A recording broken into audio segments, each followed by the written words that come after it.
Bonjour, je m'appelle Arnaud Santamaria, je suis auteur, compositeur, interprète et faites comme moi, écoutez Radio People.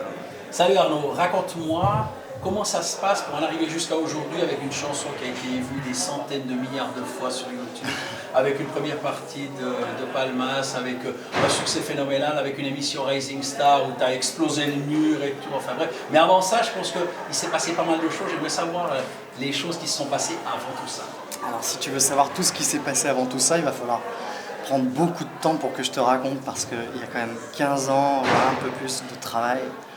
Mais moi j'aime le travail et j'aime les années de travail avant qu'on parle juste des succès, des choses comme ça. Alors en réalité, tu peux pas avoir, moi je considère ça un succès fondé et réel si t'as pas eu un peu de travail avant. Donc ces années-là m'ont permis de devenir ce que je suis aujourd'hui simplement. Mais je peux te dire que dès l'âge de 18 ans, c'était cette espèce de liberté que tu as parce que tes parents sont plus au regard de la même manière, ils n'ont plus la barrière qu'ils peuvent te mettre simplement parce que tu n'es pas majeur. Et ce jour-là, j'ai dit bah écoute, on y va. Maintenant, je vais faire de la musique. Ça veut dire quoi? Brancher musique artistique et tout? Les parents, ils étaient là, non? Absolument. Alors mes parents étaient absolument pas du tout dans le truc, quoi. J'avais pas de parents musiciens, chanteurs. La musique à la maison c'était assez rare, on n'était pas, enfin c'était pas un truc de fou en tout cas. Moi j'avais ça dans le ventre depuis des années et je peux pas t'expliquer pourquoi j'avais décidé que ce serait mon métier. C'est ce truc qui fait que bah on y va, on y croit et je pense que ça va être pour moi. Et rentrer dans ce métier ça a d'abord été de dire bon bah ok, comment on fait pour y rentrer? Je me suis projeté et je me suis dit bah tiens je vais faire une école d'ingénieur du son. Peut-être que ça va me donner un aspect technique de la chose et peut-être que je vais pouvoir doucement rentrer dans le réseau, etc. Et ça s'est passé exactement comme ça. Ensuite j'ai fait une petite école d'orchestration, d'arrangement. Ingénieur du son, l'oreille, comment on développe ça, comment on exerce ça, c'est quoi comme métier? Explique-moi ça. C'est un métier de musicien, le métier d'ingénieur du son, c'est une analyse du son. Mettre une caisse claire ou une grosse caisse dans un morceau, c'est lui trouver la bonne couleur, la bonne texture pour que ça sublime le morceau, pour que ça lui donne exactement le caractère qu'il doit avoir. Donc être ingénieur du son, c'est une sous-couche ou une couche supérieure même, je veux dire, du musicien. C'est une manière de retranscrire la musique de la meilleure façon possible.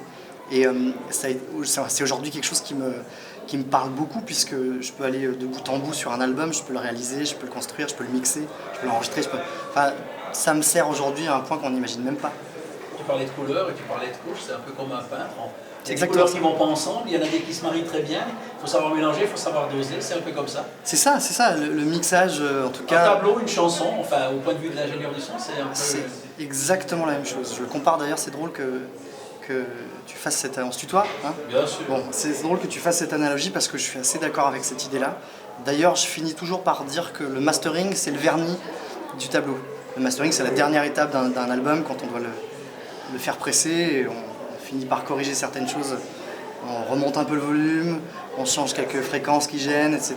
C'est pas le mixage, mais en tout cas, c'est ce petit vernis. Et j'ai tendance effectivement à penser que et un arrangement, et une chanson, et un mixage, tout ça vienne colorer un titre. Et ce titre-là, effectivement, c'est un vrai tableau. Un album, en tout cas, c'est un tableau général, mais une chanson en est un vraiment. Pendant que tu apprenais à affûter tes oreilles par rapport à l'ingénieur du son, la voix, ça se passait comment? Tu chantais, tu faisais partie d'un groupe, comment... J'ai eu mon premier groupe de hard rock quand j'avais 15 balais. J'avais 15 ans et je chantais comme ça. Donc j'ai affûté ma voix en hurlant dans des micros. Du hard rock ou du métal Du métal, ouais. Enfin, du hard, ouais. C'était du métal. Et puis doucement, doucement, c'est devenu de plus en plus rock. Je passais du métal au rock. Comme s'il y avait quelque chose de moins technique à aller chercher dans la musique.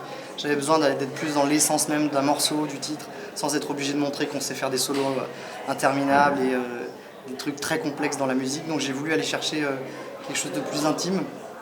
Ça m'a amené très loin parce que j'ai été jusqu'à la variété la plus classique qui soit. C'est les deux. Alors le chemin a plus de valeur parce qu'il provoque le souvenir. Le chemin va donner des étapes clés qui font qu'on peut se sentir, amoureux d'une époque en se disant ouais, j'ai fait ça à ce moment-là, ça m'a donné ça, grâce à ça je suis devenu ça, etc. On a cette analyse-là. Le résultat, c'est éphémère. Le résultat d'abord il est éphémère parce que c'est une photographie d'un moment et que le moment d'après n'est pas celui qui était là. Donc il faut toujours se méfier du résultat. Il faut sans doute aller chercher les résultats, mais le parcours a sans doute un peu plus de densité parce que pour le coup, faire une carrière, c'est que du parcours, c'est pas du résultat, c'est des résultats. Qu'est-ce qui influence? Qu'est-ce qui est important? C'est le succès? C'est l'argent? Tout au long de ce chemin, c'est quoi? C'est la reconnaissance? C'est important? À un moment donné, il faut que ça paye. Quand je dis paye, c'est pas forcément que de l'argent, mais il faut qu'il se passe quelque chose vers un plus grand nombre.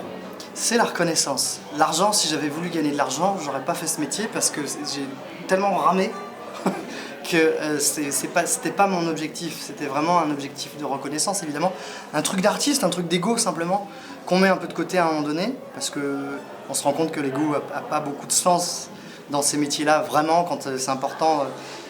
Il faut s'en séparer. L'ego, c'est un truc à part, qui à un moment donné, on dégage. Mais la reconnaissance, c'est le parcours. C'est se dire, j'ai pas fait ça pour rien, j'ai fait ça parce que j'avais des choses à raconter artistiquement, j'avais des choses à dire, j'avais des choses à écrire, j'avais des choses à transmettre, des choses à donner, des choses à recevoir. Enfin, c'est tout ce monde-là qui fait qu'à un moment donné, on est un artiste, je crois.